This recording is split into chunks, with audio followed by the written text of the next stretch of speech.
Hey everyone!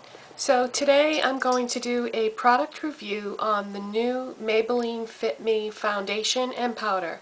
But before I get started with that, I just wanted to say today is also the first day of my Zoya lasting finish challenge. Zoya claims that their polish lasts longer than any other polish without chipping, blah blah blah. So I just finished doing my nails. I used one coat of Orly Bonder base coat, 2 coats of Zoya Casey polish, and 1 coat of Seche Vite top coat. And this is the polish that I used. It's a dark purple. For those of you who are familiar with OPI, Linkin Park After Dark, very similar to that. However, when you look at it like this, it looks like that, and then when you look at it in the sunlight, it seems to look a little different. I'm going to tilt the camera so that you can see.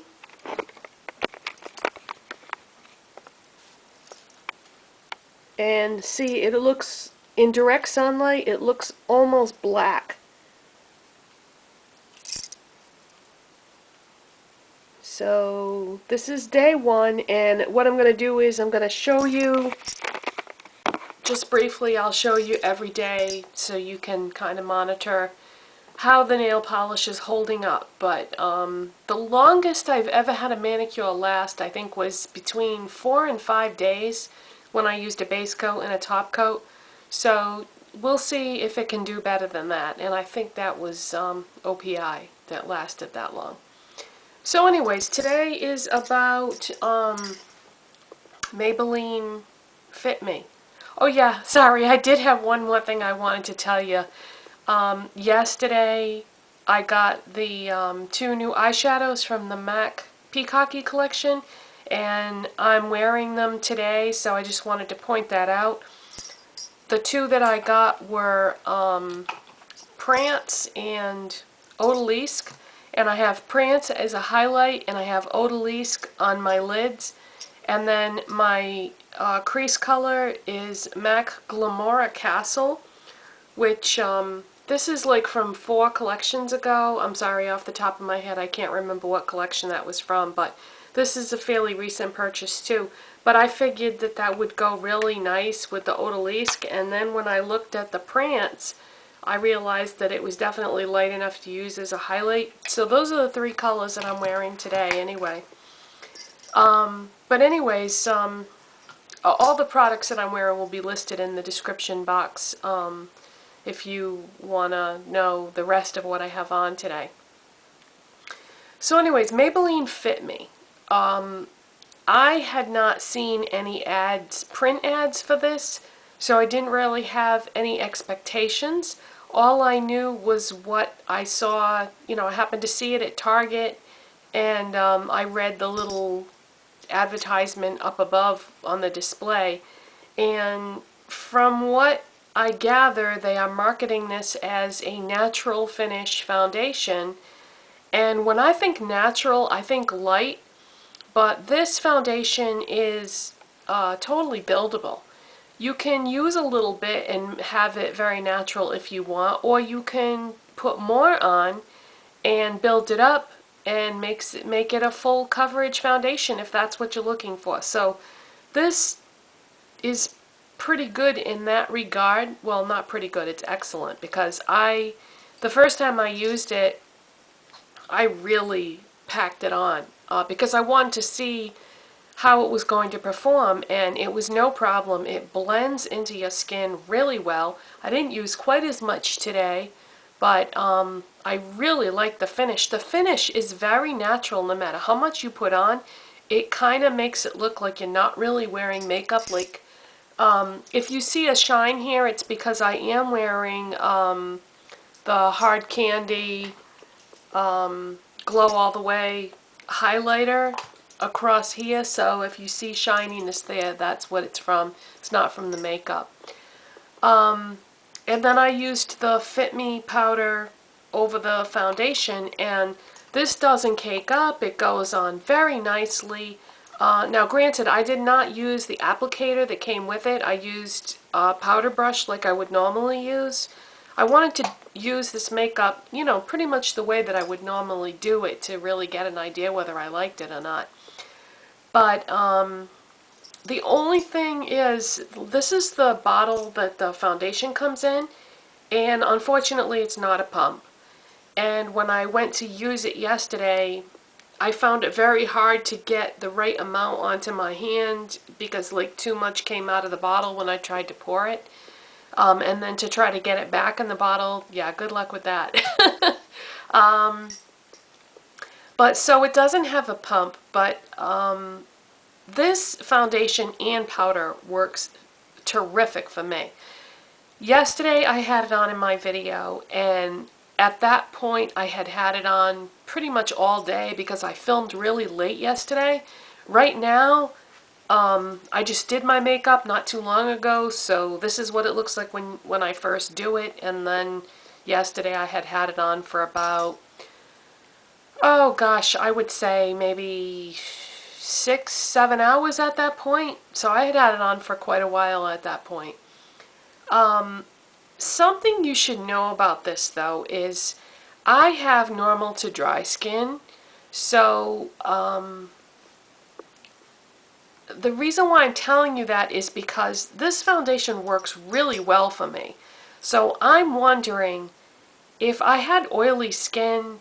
I'm getting the feeling with this foundation after using it a couple times now that it could be a problem for someone with oily skin, because if it goes on this smoothly and works this well for me, somebody who has kind of dryish skin, I'm thinking it could be a problem for somebody with oily skin.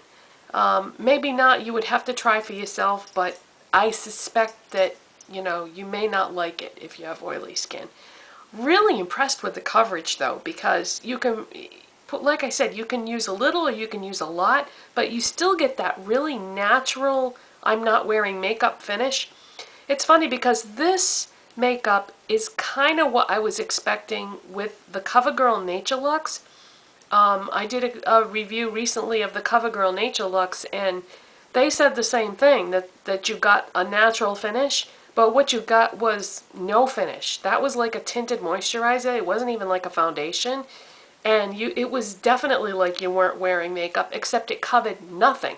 This covers what you want it to cover, and then some.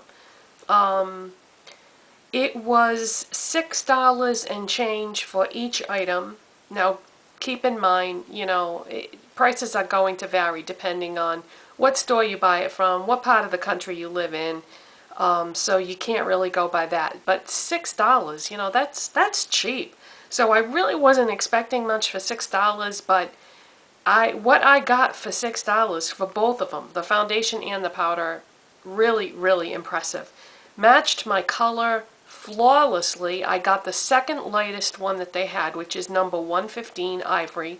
So if you're fairer than me, there is still yet one more shade lighter than me. And there's tons of colors, you know, the colors spectrum goes all the way to dark, obviously. Something I want to bring up about this powder, though, is I love the idea that you're buying a very specific color of powder, because most of the time when you buy powder, of course, it's supposed to be generic. Well, we all know that that's a joke, because even if it's translucent powder, it's not going to work for everybody. Now, I have fair skin, okay, and when I use a translucent powder, even I have problems trying to get it to blend into my skin. Sometimes it looks like you're putting on, you know, a white powder, and it doesn't always blend in that well when you're trying to put it on top of your foundation. So if I have that problem with fair skin, I can only imagine what a nightmare it is for someone with dark skin to try to make a powder work for them. Okay, but in this particular case, that's what's great about this, is you can buy the powder exactly in the shade that you need it to be to match your foundation and your skin tone. So that part of it, I definitely think is the way to go. I mean, even if you buy like MAC MSF or something like that, all you can get is like light, medium, dark, and then I think they have one that's light to medium and medium to dark, but even that is not really that much of a color range, whereas with this, for every single foundation they have the powder to match. So that part of it I think is a terrific idea, and something maybe other makeup companies want to take a hint from. But I absolutely love this foundation and powder. Probably will end up using it every single day. I've got a whole drawer full of foundations and powders, and something tells me that they're definitely going to not be seeing too much love in the future. The last time I tried a Maybelline foundation, it was the Maybelline Dream Smooth Mousse, which I also fell in love with. So kudos to Maybelline for coming up with some really great products. And you may have heard me say in a recent video how much I like the new Maybelline One by One Volume Express Mascara. That is fantastic as well. So that's my product review. If you have any questions for something maybe that I failed to cover in this video, feel free to leave them in the comment section. And I'll keep you updated on my Zoya challenge. And I'll see you next time, you guys. Bye-bye.